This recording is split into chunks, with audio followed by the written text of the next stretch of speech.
सक अरे कमलेश बाबू, आज आपको ही याद कर रहा था और देखो आपने फ़ोन कर दिया।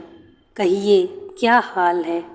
लगता है अब दिल्ली जाकर हमें भूल ही गए, तभी तो अपना घर भी बेचने का विचार कर रहे। रमेश जी ने जैसे ही कमलेश जी से ये सब कहा, वो आंखें फाड़ फ़ोन को ऐसे घूरने लगे मानो कोई ऐसी बात हो गई जो कभी सपने में भी वो न सोचे हों।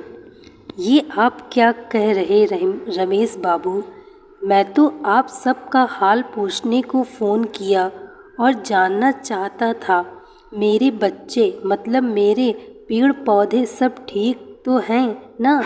मैं तो अपने घर आने की सोच रहा था, पर आपकी बातें सुन मेरा सिर घूमने लगा।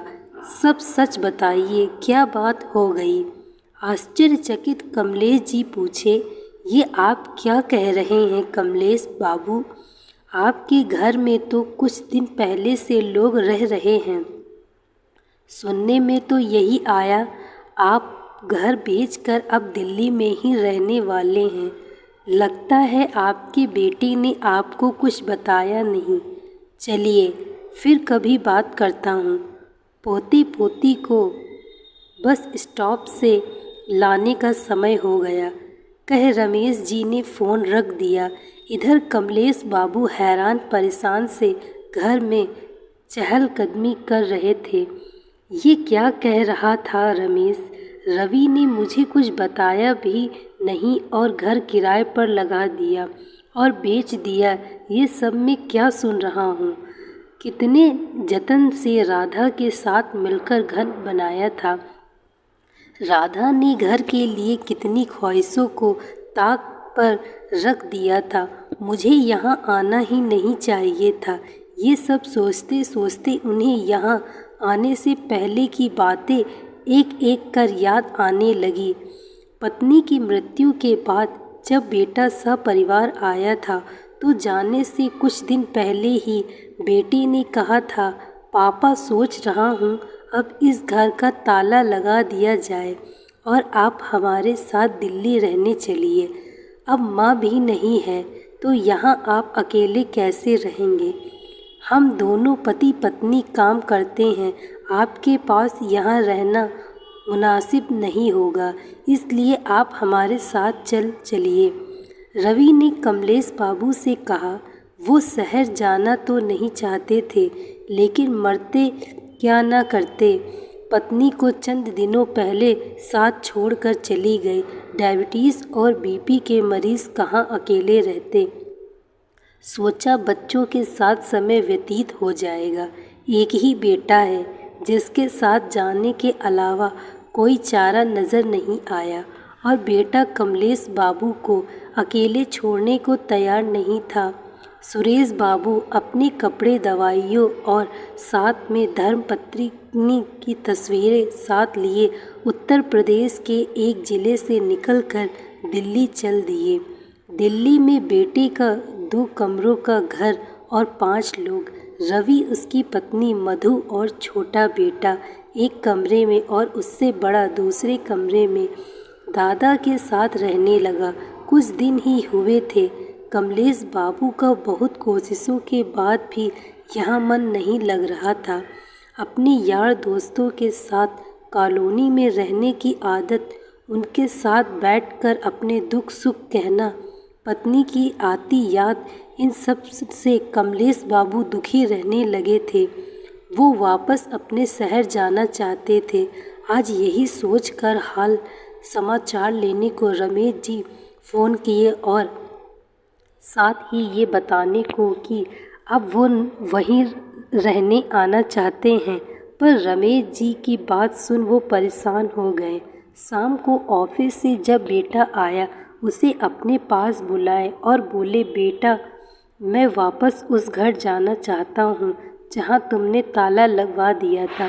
मेरा मन यहाँ नहीं लग रहा है। जब तक हाथ पैर सलामत है मैं अपनी देखभाल कर लूँगा। जब नहीं कर पाऊँगा तो यहाँ आ जाऊँगा। पर पापा, अब आप उस घर नहीं जा सकते।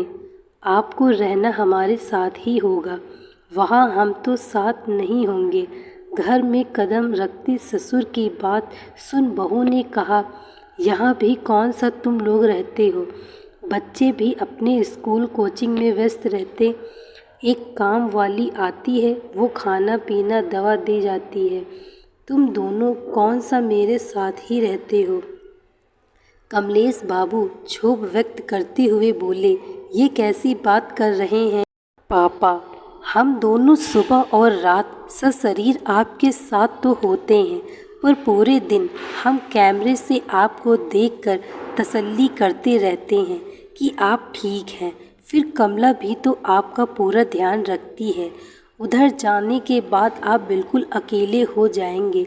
रवि ने कहा, ये बोलो ना बेटा, अब उस घर पर मेरा कोई अधिकार ही नहीं रहा।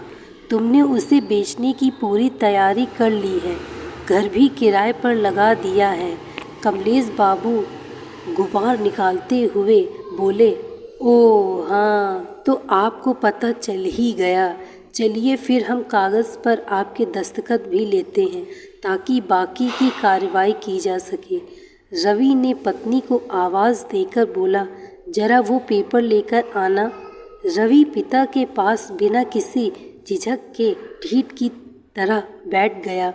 मधु कागज़ लेकर आई और कमलेश बाबू के सामने रख दी। कागज़ देखते कमलेश बाबू कभी बेटे बहू को देखते, कभी कागज़ को। वो एक वृद्धाश्रम का काल था। ये सब क्या है? कमलेश बाबू ने पूछा। पापा, हम घर बेच नहीं रहे, बस उसे किराए पर लगा दिया है। एक चाबी वहाँ मनोज अंकल के पास रहती थी ना, उन्होंने ही सुझाव दिया। बेटा, घर में तुम लोग ताला लगा कर चले गए हो। जानता हूँ तुम लोगों के पास अपने लिए पर्याप्त पैसे हैं, किराए की ज़रूरत नहीं होती, पर एक सुझाव है मेरा, ये घर किराए पर लगा दो और जो भी किराया आएगा, राधा भाभी अक्सर जिस वृद्धाश्रम जाकर सबकी सेवा किया करती थी, वहाँ दान दे दो। भाभी को अच्छा लगेगा और घर पर ताला भी नहीं लगा रहेगा। मैं किसी पहचान वाले से बात करूं अगर तुम बोलो तो, पर तेरा अड़ियल बाप ना मानेगा, ये भी सोच लेना बस। पापा, हमने माँ की खुशी के लिए ये सब किया, आपका तो हम कभी अकेले रहने नहीं देंगे, ये मेरा खुद से वादा है। अब जहाँ नौकरी कर रहा हूँ, रहना तो वहीं होगा। न उस घर पर आपका ही अधिकार है, वो घर कल भी आपका ही था, आज भी आपका ही है। उस पर लगा ताला भी आपका और चाबी भी आप नहीं बेचना चाहते तो हम ऐसा क्यों करेंगे? वैसे एक खुशखबरी है आपके लिए, हम अब दूसरी सोसाइटी में जाएंगे जहां आपके हम उम्र लोग बहुत हैं, जिनके साथ मिलकर बातें कर आपको अच्छा लगेगा। वैसे आपको बिना बताए सब निर्णय लिया, उसके लिए सॉरी। रवि कमलेश बाबू से बोला, मैं भी ना, जब से रमेश से बात किया तब से न जाने क्या क्या सोच लिया था। अब मुझे कोई आपत्ति नहीं है बेटा, मेरी राधा की खुशी जिसमें मैं भी उसमें खुश रहूँगा। कहते हुए कमलेश बाबू ने बेटे को गले से लगा लिया। कमलेश बाबू को अपनी गलती का एहसास हुआ कि उनको अपने बेटे पर विश्वास रखना चाहिए था। उन्होंने दूसरों की बात पर विश्वास कर गलती की।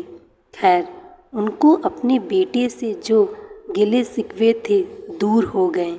आजकल का समय ऐसा आ गया है, हम गैरों की बात सुन जल्दी आवेश में आ जाते हैं और अपनों पर ही शक करने लगते हैं। ज़रूरी नहीं हर बार हमारी संतान गलत ही कर रही हो, कभी उनका भरोसा भी कर लेना चाहिए और एक तरफ किसी की बात नहीं सुनकर विश्वास नहीं करना चाहिए। बहुत बार हम एक तरफ की बात सुन विश्वास कर लेते हैं और पूरी सच्चाई जानने की कोशिश नहीं करते हैं।